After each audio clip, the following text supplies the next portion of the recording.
Miss Liz, tea time, yeah. Making a difference, one cup at a time. Tea time, yeah.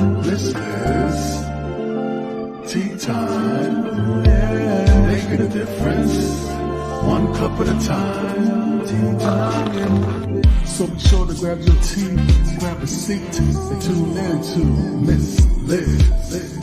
Tea time, making a difference, one cup at a time. Tea time, yeah. Tea time, time.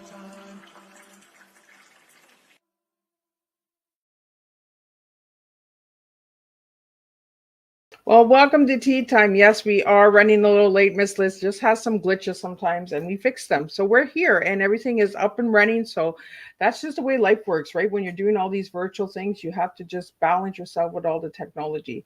So tonight I have the incredible Marcie Macari in, and she's a motivational speaker, a resilient coach, a bounce, don't break. We're going to talk about that bounce, don't break. So get your tea, grab your coffee, grab a glass of wine, whatever you feel comfortable drinking. You do not have to drink tea on Tea Time with Miss Liz. And let's get the disclaimer going, and let's get a little bit of bio on Marcie, and then we're going to spill some tea into tapping into exceptional aptitude. That's right. We're going to be doing a lot of different stuff. We're going to be bringing on a good way of serving a good bouncy tea tonight. So let's get started. So disclaimer for Miss Liz's Tea Time live show. Miss Liz myself is going live using StreamYard. Before leaving a comment, please grant StreamYard permission to see your name at StreamYard.com. Please be advised that the content brought forward for any Tea Time show hosted by myself, Miss Liz, is always brought forward in good faith. However, may bring forth dialogue and opinions that are not representative of my platform. The facts and information are perceived to be accurate at the given time of airing. All Tea Time guests and audience participants are responsible for using their good judgment in taking any action that may relate to the discussion. The content brought forward may include discussions for some where they may be emotionally at risk. It is significant to know that this show is engaging in discussion forums only to offer and inspire awareness and connection and is not providing therapeutical advice. If you have any questions about the disclaimer or the panelist discussion, you may freely contact me, Miss Liz, through my email at bookingmissliz@gmail.com. Moving forward, should you choose to voluntarily participate in tonight's show in any aspect, I myself, Miss Liz, welcomes you. And should you decide that the show is not made for you at this time, I respect those wishes and will see you at a later show at a later date and time. And again, all Tea Time shows are done at 3 and 7 p.m. Eastern Standard Time every Thursday. If you see a Monday or Tuesday show, it's a rescheduled Tea Time or a surprise Tea Time that Miss Liz is throwing in to keep you on your toes. So a little bit now on my guests. Marcie Macari is a published author, culinary instructor, and registered orthomolecular health practitioner. I'm going to get her to say the word because I don't want to butcher it. She has been helping people heal themselves ever since and coaching people to harness their resilience to overcome the challenges they face, to bounce, not break. Marcie is the author of Sheepbirds, a modern woman guidebook for an ancient rite of passage, and has been published in several magazines, including the VIVA, Compleat Mother, and Island's Child. Her stories and writing have appeared in Bearing Witness by Dr. Lisa Doran and Lisa Carson, as well as in several blogs. She is currently a re-emerging speaker with over 10,000 stages performance to her name and hundreds of workshops, presentations, and speeches under her pre-digital arrow belt. Marcie speaks on topics of importance to women, entrepreneurs, the LGBTQ community, welcoming congregations, and marginalized youths, all with a focus of resilience. Let me get Margie in here. Macy in here. Macy, Macy, I don't know what's going on tonight. I can't talk. We're having technical issues.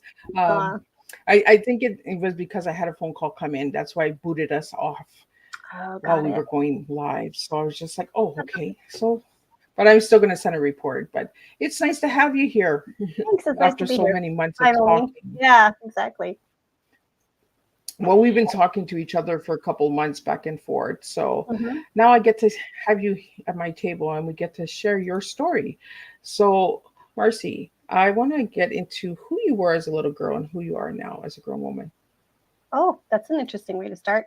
Also, before we get any further, it's Marcie Macari, and it's orthomolecular. Just it's a long word, but people have a hard time with it. But it just means right molecule for right disease. So I help Oh, people heal themselves using food and nutrition. So that's what oh well, look orthomolecular. at that. I just learned something new. Look at that. There you go. I knew I said I'm gonna leave it to my guests because I don't like to butcher things. I don't like to Hard one. disrespect anybody, but when I can't say something, I'm just like, I'm not doing The it. majority of people that interview me ask me, they like rehearse it before we get on camera because they're like, "What is this word?" But that's okay. So who was I as a little girl? Um, I like to think that I've retained a lot of my childlikeness still.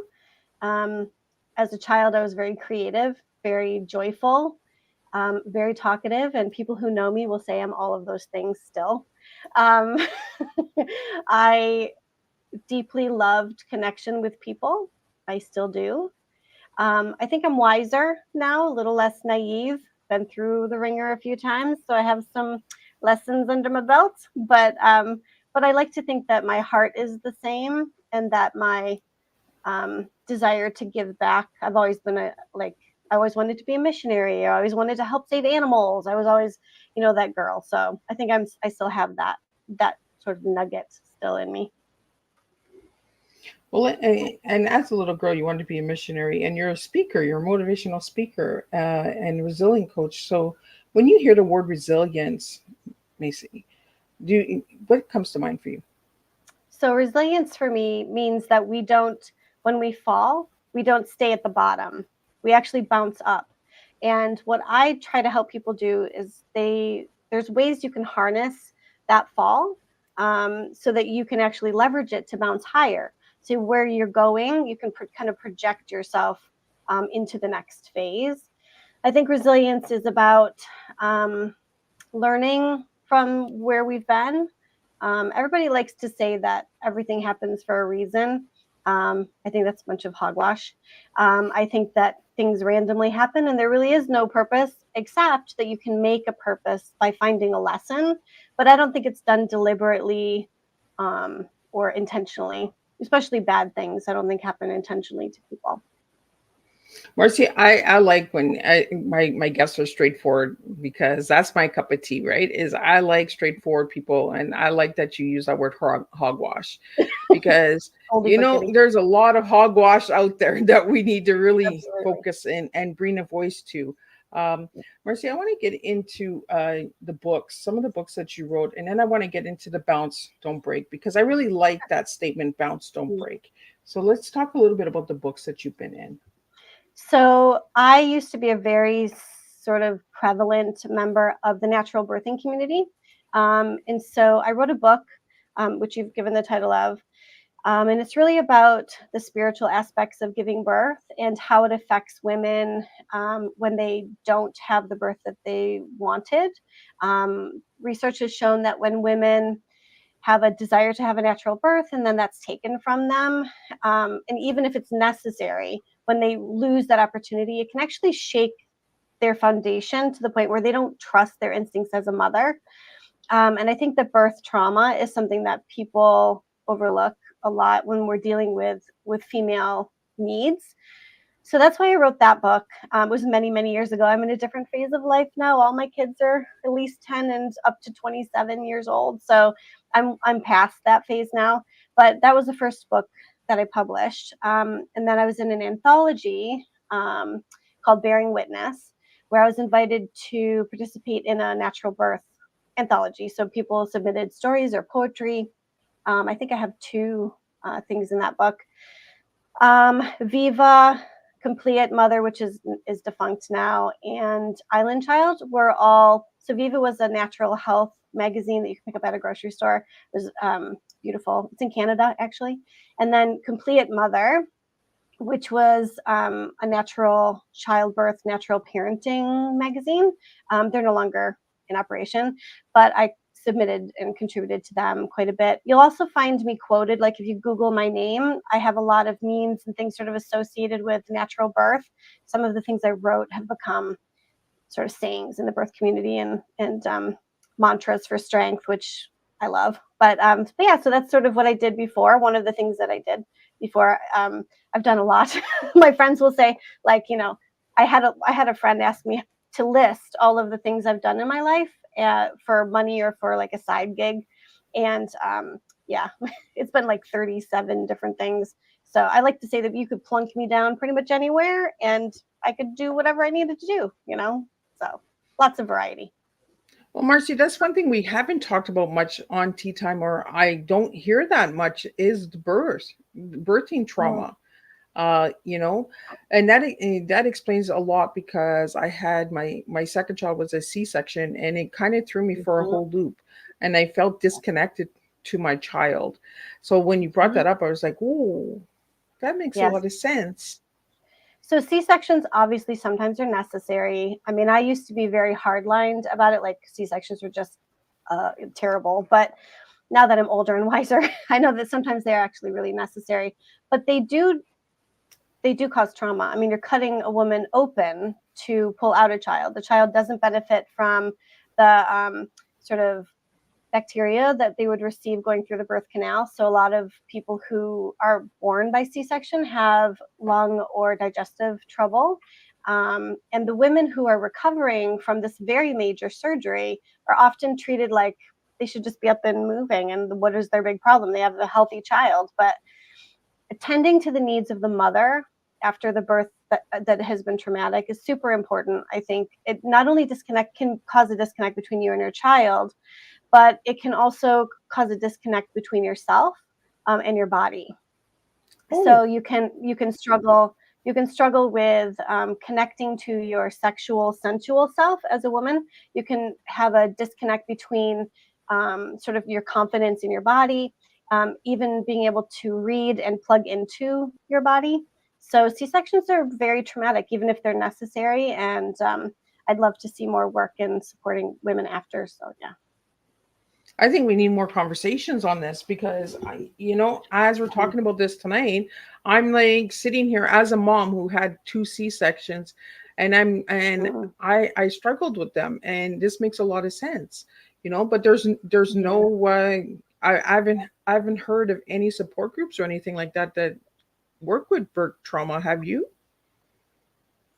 So there are some, but they're not very mainstream because the philosophy is sort of like, I guess it's sort of an unspoken philosophy, is that if you talk about how your C-section was traumatic or difficult or painful or something you have to actually heal from emotionally, mentally, whatever, um, that you're sort of denying the fact that you have a healthy baby. And that's usually the focus. Like, why are you complaining? Why are you having issues with this when you have this baby who's healthy and happy, and you should just be grateful, right? Yeah. And it really silences women. So yes, there are support groups. Some of the life coaching that I've done in the past has been centered around C-section trauma recovery and birth trauma recovery. I never had a C-section. I had 4 children. I never had a C-section. I'm very grateful for that. However, with my first baby, she was born in South Africa, and I hope this isn't TMI for your show, but No, they no, gave we go deep, because we serve me. tea, and tea is deep. Okay, awesome. They gave me a 3rd-degree episiotomy without any pain medication and without consent. So they basically cut me front to back, and the healing from that was very difficult. And my baby was only 5 pounds 12 ounces. So there should have been 0 reason for an episiotomy, but it was standard procedure in South Africa that every mother received this without any pain meds. So that was traumatic for me, and it took me a little while to recover from that. And so that's why I wrote the book, because I really felt I've always really held the concept of a rite of passage to be very significant in my life. And I feel like North America really misses out on that a lot. We don't Yeah. really have a lot of things that we do to celebrate moving into a new phase, to sort of challenge us and feel really proud of our accomplishment. And I think that we miss out on something from that. There's a lot of benefits to feeling accomplished in that way. So that's why your friends will randomly say, hey, I jumped out of an airplane. They didn't jump out of an airplane because they wanted to jump out of an airplane. They jumped out of an airplane because they wanted the sort of the adrenaline rush, and they wanted to be able to have bragging rights, right? We all need a bragging right. And so everybody needs a brag. so we all do. And so I think that establishing rites of passage, you'll see like fire walking opportunities in North America now coming up. There's a lot of other things that people do to create rites of passage for themselves. And so that's why I wrote the book, that birth is really a rite of passage. And when that is usurped by medical intervention or necessity, the loss of that can be significant. So. Well, and we're going to be bouncing and not breaking. Don't break tonight. We're going to take it all over. So I want to just take it back a little bit, Marcie. I want to go back to South America. Were you born and raised in South America? Southern? No, South Africa. No, I actually went there as a missionary. And then I came out of the closet and I was dumped by the ministry in South Africa. And so I was actually there for a little longer than I anticipated. But it's a beautiful country. I love the people. But I was there for a little over 5 years. So yeah, I loved it. So I want to get into some of the comments that we're getting on Instagram. I can't get them into the studio, but I'm just going to read them out. We have Torzine, who was also a Teatime guest in season 1. He says, this is very educational. Thanks for sharing this important information. Then we have Exceptional Joy, Nancy Nance, who was also a Teatime guest. She's here and she's saying, thank you for sharing this important discussion. And Conquering Fear is fabulous. And in Torzine, what supportive measures can a partner provide to his woman during this period is a question for you. I'm assuming they mean post-birth would be my guess. Do you think that that's what they're referring to? So I think so. The most important thing I think for a woman who has just given birth is that the community around her honors her and the journey that she's taken, rather than just automatically focusing on the baby. Because while the baby is sort of inside the mom, everybody's focused sort of on the mom, right? It's like, oh, you glow, you're beautiful. Let me rub your feet, let me rub your shoulders. But as soon as the baby comes, the mom becomes invisible. And if she's dealing with birth trauma on top of that, it can be really difficult. I know that there's it's pretty new to me. I mean, it's probably been around for a while, but I know this thing about push presents is sort of a thing now, where after you give birth, your partner's supposed to give you a gift. And it's usually a significant gift.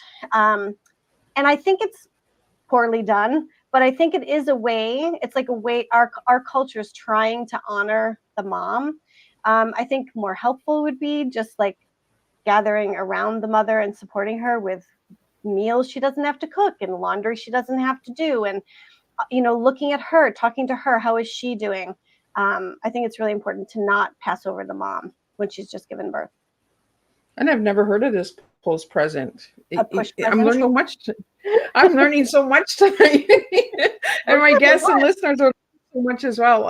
Again, the Instagram comments are coming in. I'm gonna just flip from screen to screen. You won't even see me doing that, Marcie. Right. But I think that having past Teatime guests coming in and supporting a fellow Teatime guest, I really appreciate that. So I want to thank you guys for doing that. I want to get into the bounce, don't break, because I like that statement. But what does it mean, bounce, don't break? So when I was actually coming up with a name for my business, I actually started with the concept of you are not a vase, you are a ball. You are not porcelain, you are rubber. Like I was trying to come up with a concept that said, just because you fall doesn't mean you shatter, right? That's just the beginning of the next step, which is the bounce. So bounce don't break simply means that you fall, you hit bottom, but you don't stop there. That's just the jumping off point, the bouncing point, right? So that's how I came up with that. When I seen that statement, when you sent me your information, Marcie, mm-hmm.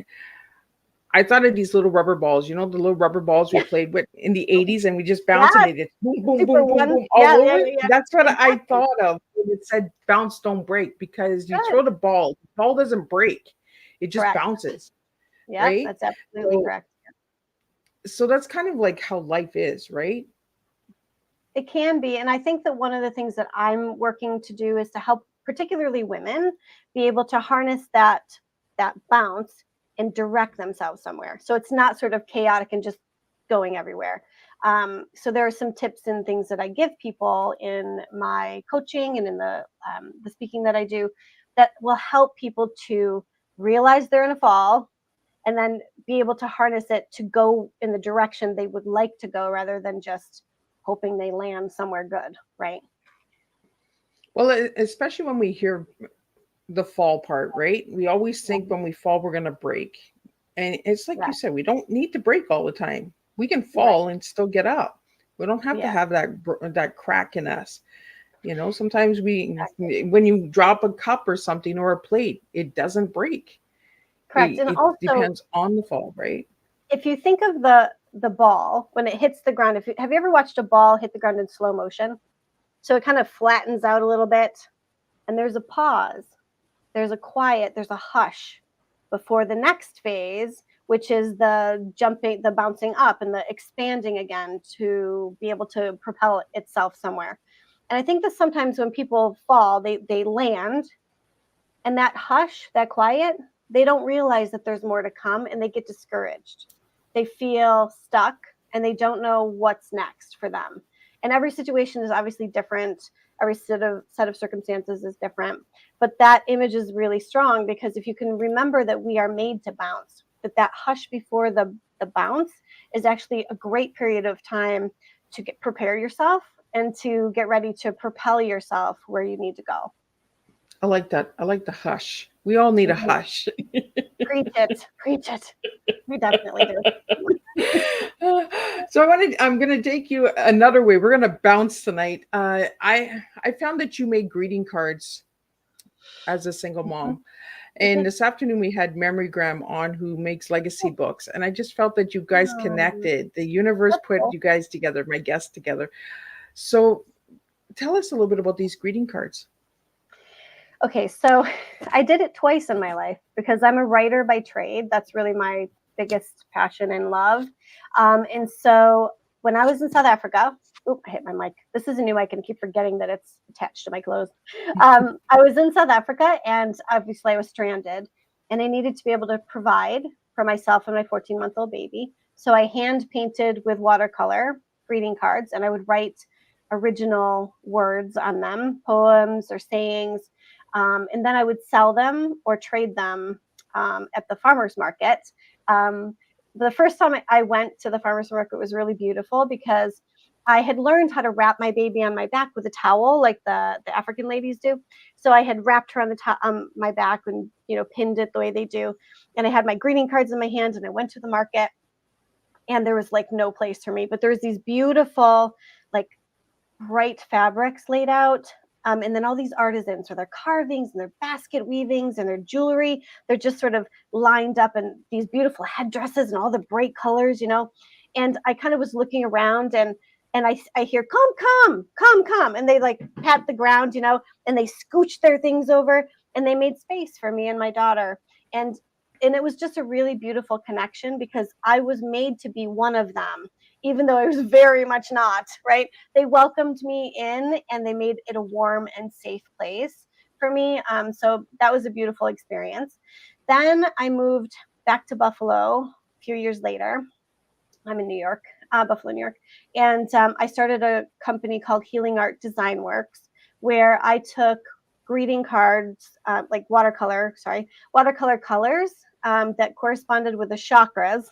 And then on the color wheel, an artist color wheel, I would take the opposite color for the chakra color.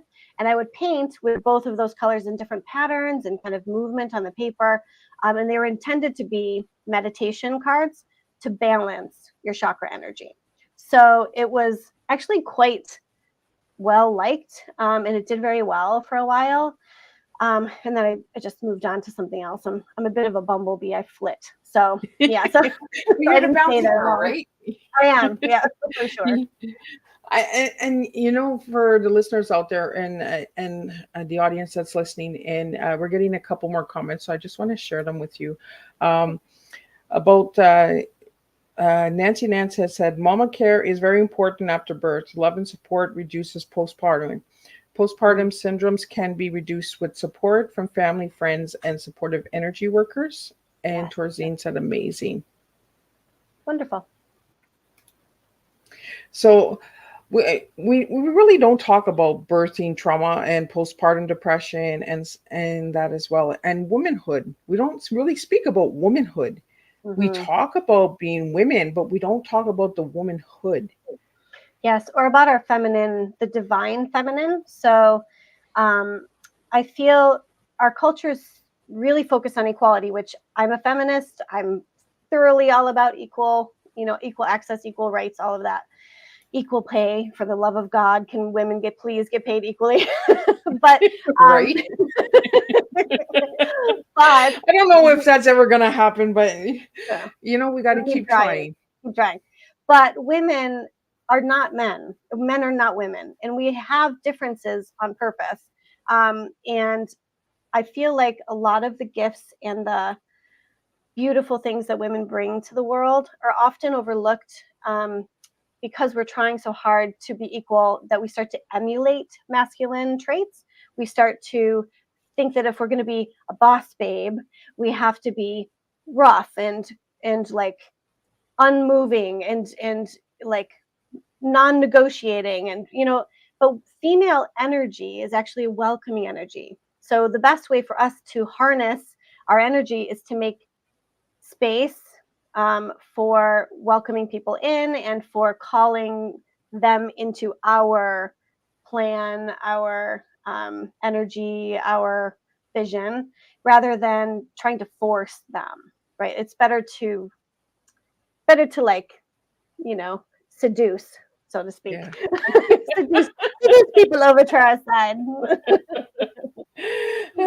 So I want to get into your story on how you mentioned a little earlier about being removed from the missionary because you came out about being lesbian.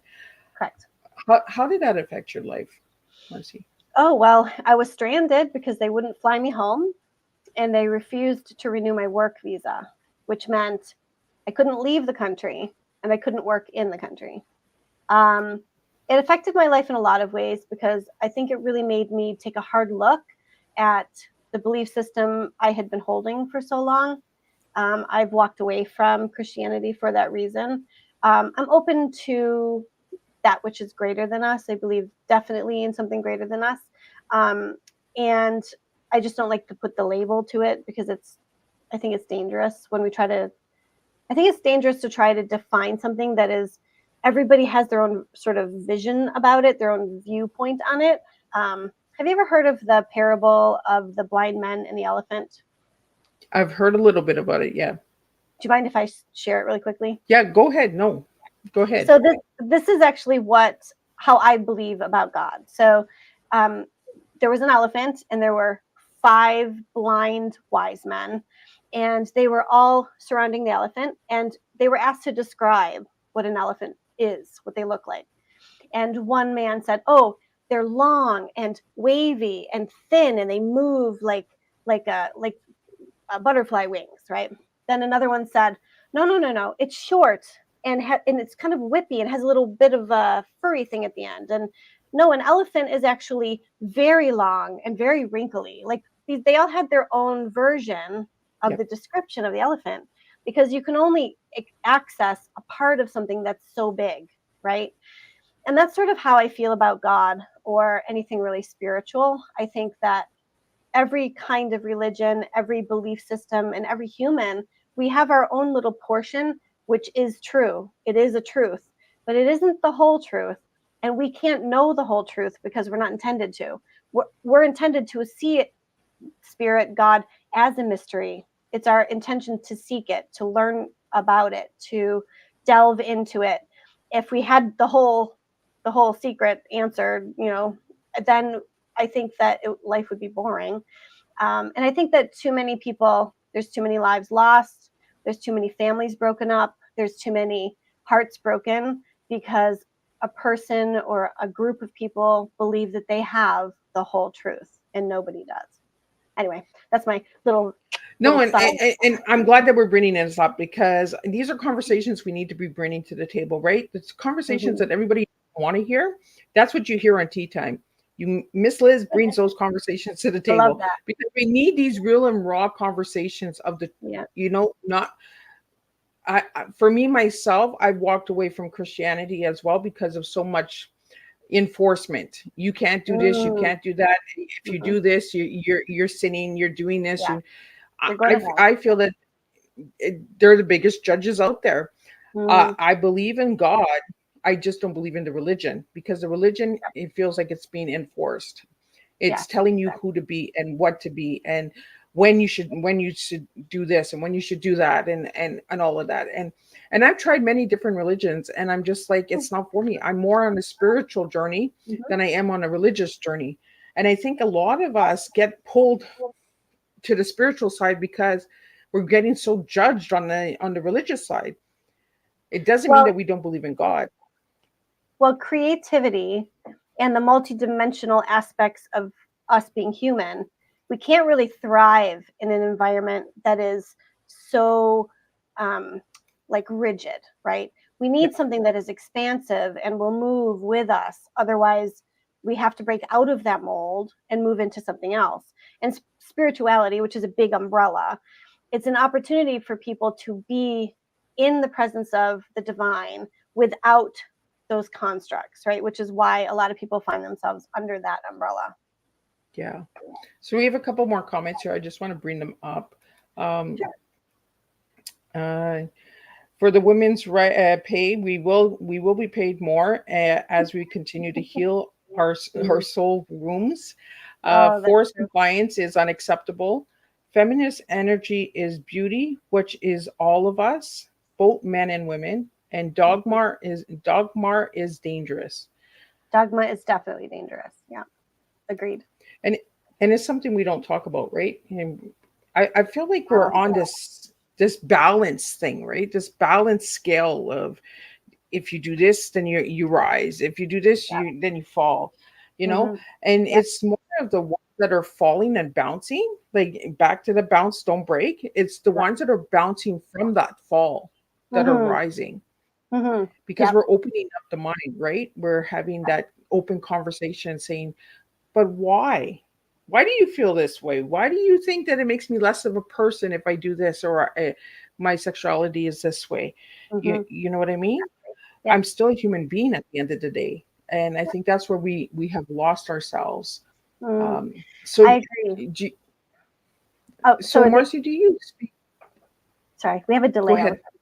No, I was going to say that one of the things that I find really frustrating is that a lot of Christians will say, well, love the sinner, but hate the sin. So I can love you as a gay woman, but I can't love the fact that you're gay, and I can't accept that. And the problem with that philosophy, the way that they are sort of expressing that, is that they are basically saying, you are sinning, and we don't agree that the person that you love can be a sort of divinely appointed connection. So we're going to basically say, you have to hide it. You have to not be your full self around us, and then we will accept you. Then we will like you. Then we will, make you a part of our group. And I think that a lot of Christians use that to stand. It's sort of a way to hide behind. They want to hide that they're being judgmental, but what they're doing is still creating a secondary like level for the humans in their life. Like you're not able to be one of us. You can be one of these people below us. So, and actually I did this, you'll find this interesting. I Yeah. lived in Canada for 22 years. There's a chance I may move back in the near future, which would be really great. But I actually called around to a variety of different churches, and basically I asked them a few questions like, are you a welcoming church to those in the LGBTQ community? And what do you mean by welcoming? Am I allowed to sing in your band? Am I allowed to teach your children? Am I allowed to teach, Sunday school, right? Like, so I found the majority of people, unless they were a congregation, unless they were a denomination that was specifically LGBTQ, like Unity and Unitarian Universalist are generally always LGBTQ friendly. And UCC a lot are too, but a lot of other denominations will say, yes, oh no, everybody's welcome, but you can't practice homosexuality. You either have to be celibate, or if you have a partner, then you're not allowed to participate in the life of the church. So it was a very interesting and eye-opening exercise for me. Yeah, really eye-opening as well. And we're bouncing all over tonight. And and it just goes with bounce, don't break. So let's get into the bounce, don't break, because you just opened up a new group just before we went. It's a couple of days old, so let's talk about that a little bit, and let's get that group out there for anybody that's interested in joining it. Sure. So, sorry, I have a hair in my mouth. It's a Facebook group, and I forgot the entire title. I think it's Resilient Women Learning to Be Resilient or something like that. And but you can find it under Bounce Don't Break on Facebook. It's listed on the Bounce Don't Break page. It's brand new, like literally 2 days, so it has very few people, if any, and so it's new. But my intention for that group is that when you come to join, you have to enter your email, and I'll be giving everybody who joins a free little something, and then I'll be actually interacting with the people in my group, offering them discounts on courses that I'll be putting out, telling them where I'm speaking if they'd like to come. When my book is ready to publish, they'll be able to purchase, early copies, those kinds of perks and things. So it'll be a great group for people to join. So is this group open only to women, or is it open to It's only open to women because that's the group that I'm focusing on. And men are great in their own way, but I really have a heart for helping women to be resilient. And so that's where my focus is. Well, and that's okay, right? We have groups for men, we have groups for women. Sometimes we don't need to be together. We need our own space in order to open up, and sometimes the mixing and matching kind of blocks people from opening up. Yes. And I'm going to go into your T now, tapping into our real selves. When we mix and match, sometimes we don't tap into our full potential. So I want to get into your T because you gave me tapping into, and I think that's really cool because I've never had the tapping into, and I like when my guests kind of throw.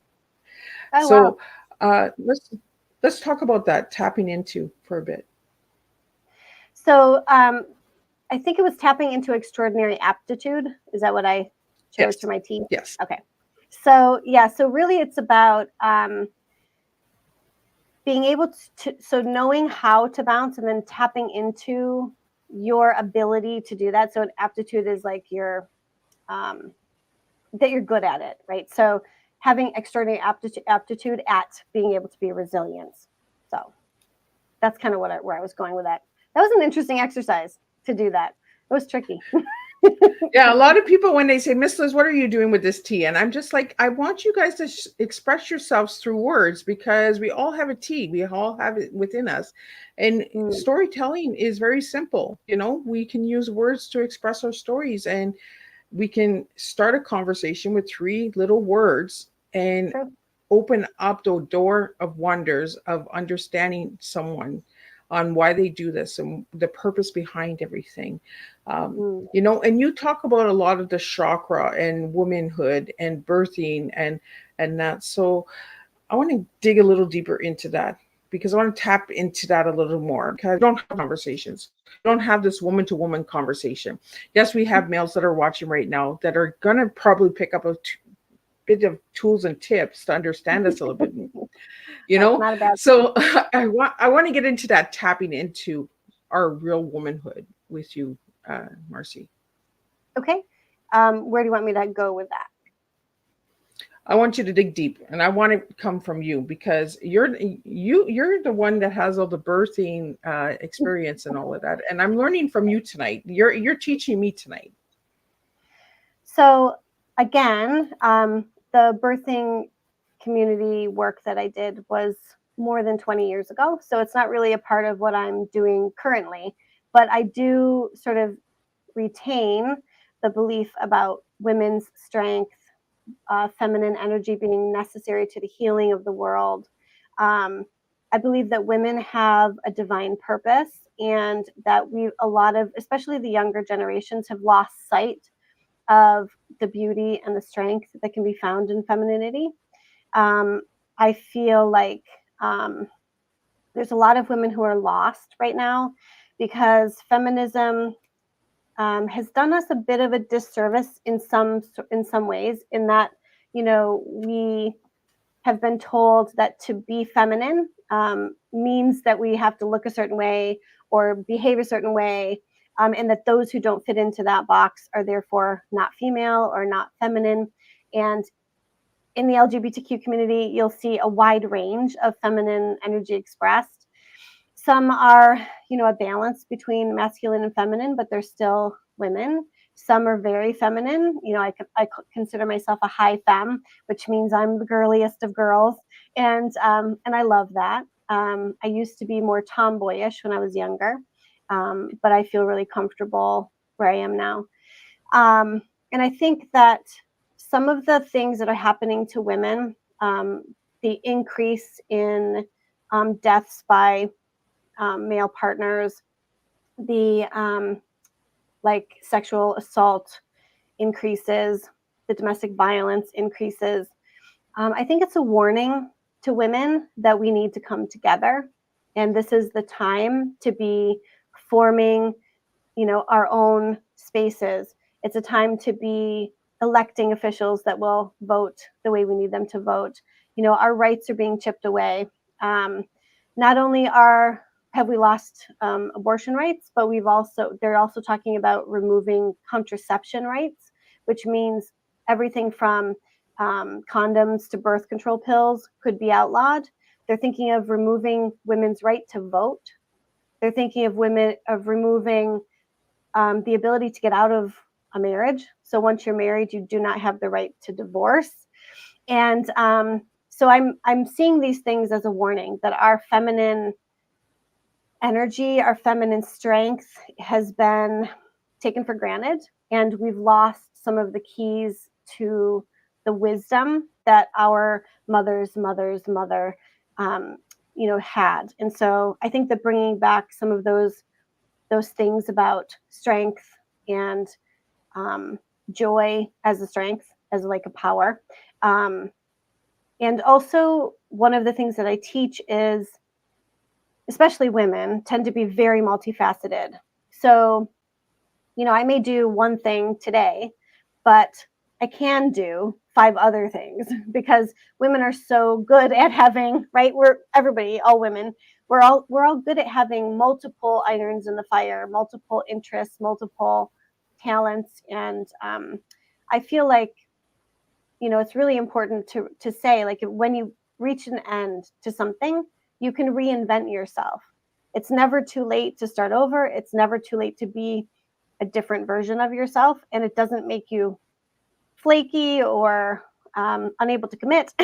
You know, it just means that you're embracing all that you are. And I think that's something that women have lost sight of. We've become very multidimensional. You're either a career woman or you're a full-time mother. And neither is acceptable to any group. Everybody's always like, you can't do that because of this reason, or you can't be that because of this reason. And I think that the power to choose in all areas of our life, we'll lose that if we don't start exercising it more, you know, in a bigger way. So. Yeah. And actually use the wisdom, you know. Mm-hmm. I feel like we have a lot of voice out there, but we don't have a lot of change. Correct. Yeah. We have, you know, we have a lot of shouting going on, but we don't have a lot of walking going on.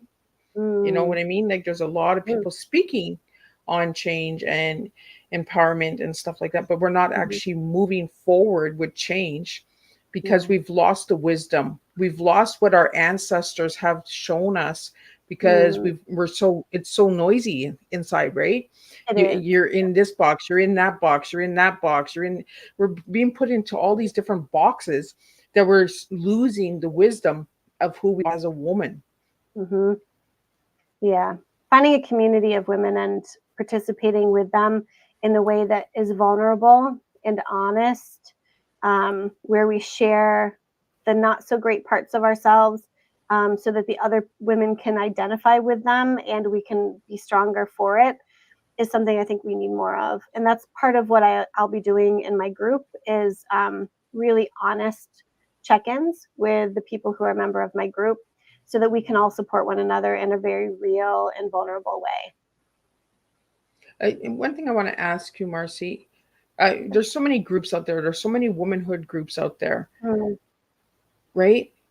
Mm-hmm. How about we all like start to work together?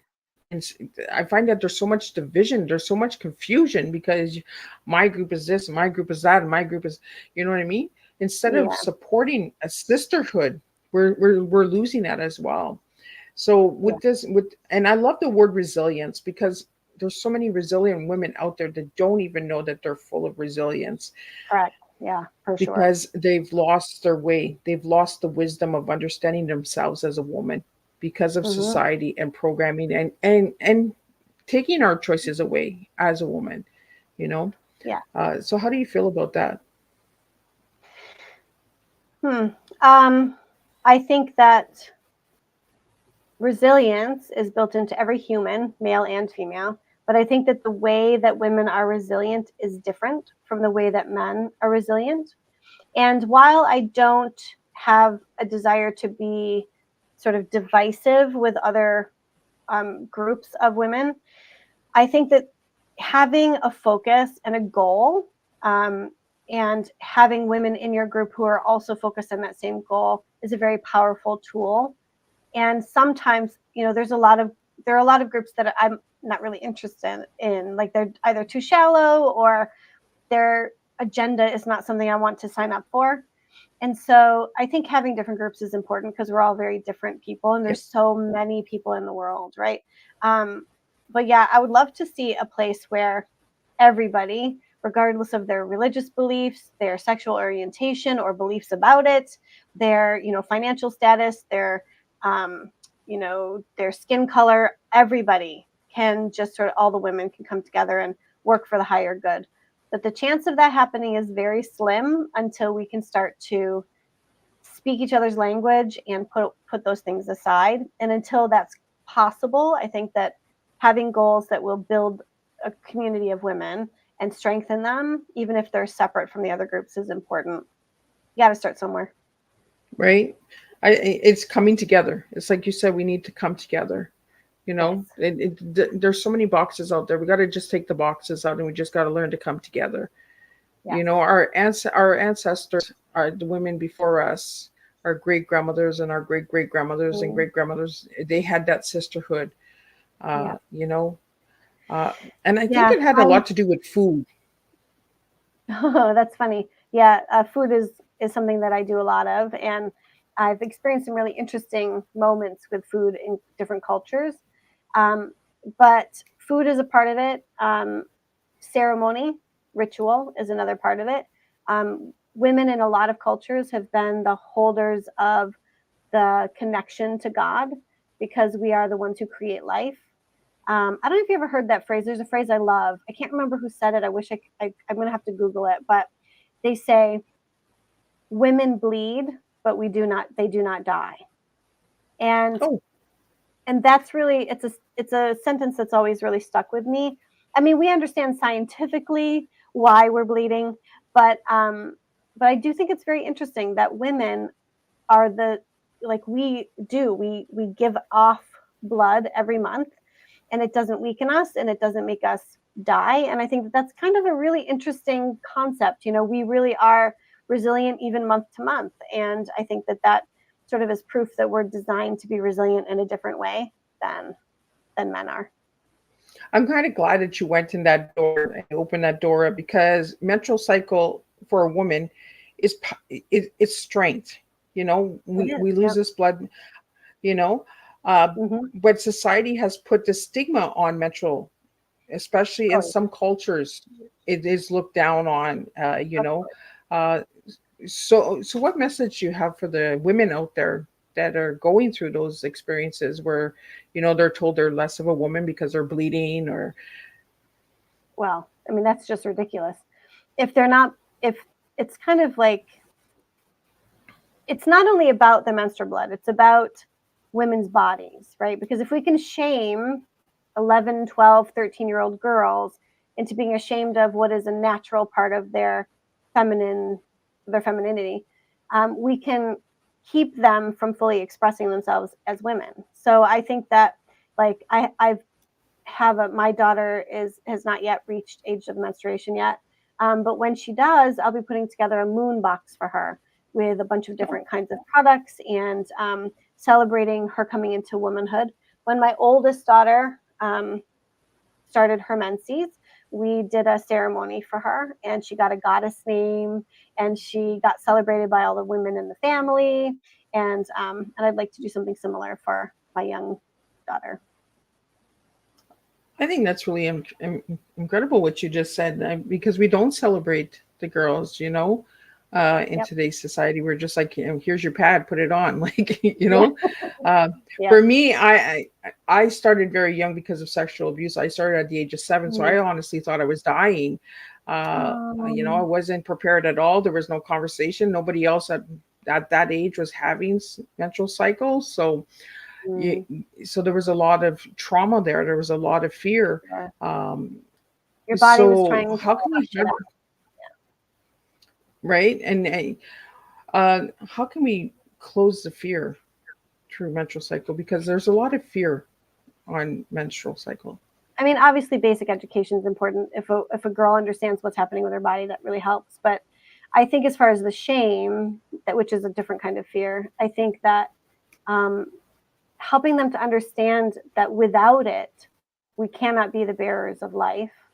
And I think that that's a really important aspect for them to realize it's a good thing, like it's a positive. It might be an inconvenient positive, but it is absolutely a positive thing.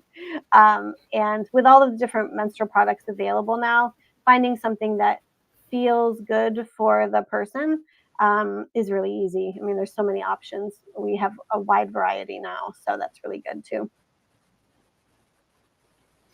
Well, I want to get into, before we wrap it up, because we're almost done here almost at the hour here. I want to get into the colors, because chakra has color, menstrual cycle Oh has God, I don't color, even remember. I don't even womanhood remember what. has color, right? All different colors and energies. So I want to get into the colors that you gave me, because I asked you what your favorite colors were, and you gave Yeah. me teal and blue. So Hmm. why those two colors? Because they remind me of peacock feathers, and peacock feathers are my favorite bird. So um, I love the way that a peacock can seem so demure, and then all of a sudden they have this beautiful plumage, right? Like, I think that it just reminds me that nature is full of wonder and beauty, and I don't know, I just have always loved peacocks. And I think too, those colors speak to like water, they speak to sky, like they just feel like nature to me, those colors. I don't know, they always have.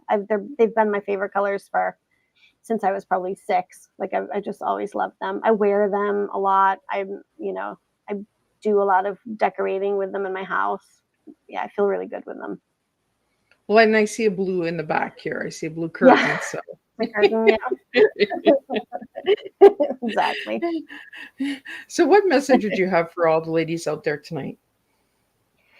I think that we've bounced around a lot, as you said, but I think that if I was going to just sort of bring it back to where I am today and the work that I'm doing today, I would say that um, as we all have different challenges, whether it's health or relationship or finances or employment, um, we can choose to let those things keep us from moving forward, or we can choose to harness the difficulties and learn to bounce higher.